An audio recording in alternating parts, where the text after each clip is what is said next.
नमस्कार दोस्तों। क्या आपने कभी सोचा है कि कुछ बच्चों का बचपन पैदा होते ही छिन जाता है। जहां हम स्कूल जाते हैं वहीं कुछ बच्चे कूड़ा बीनते हैं।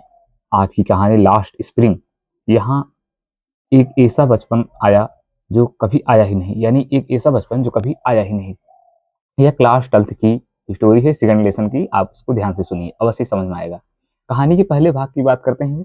कहानी की शुरुआत होती यहाँ के एक लड़के साहिब ई आलम से, जिसका मतलब है जिसके पास दुनिया की दौलत है।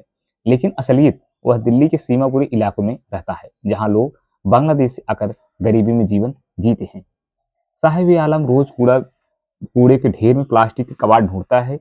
उसके लिए कूड़ा ही सोना है। कूड़ा ही सोना उसके लिए है, क्योंकि उसी से उसे खाने को मिलता है। यानी कि इंसान को जिस चीज से रोजी रोटी चले उसके लिए वही सब कुछ होता है, सभी लोग जानते हैं। एक दिन लेखक उनसे पूछती है, तुम स्कूल क्यों नहीं जाते? वह मासूमियत से कहता है, स्कूल नहीं है।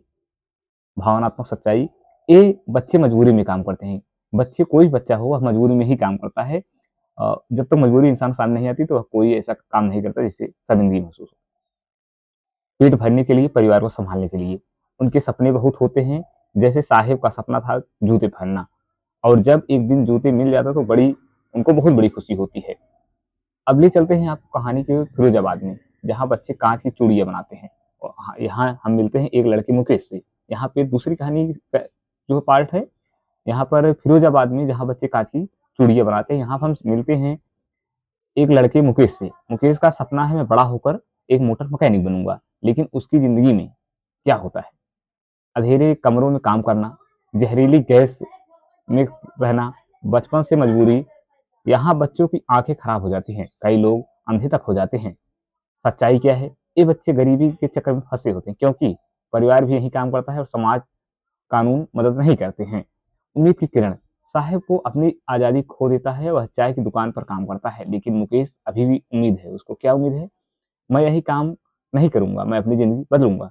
कहानी से आप क्या सीख सकते हैं? गरीबी बच्चों का बचपन छीन लेती है, एकदम सही बात।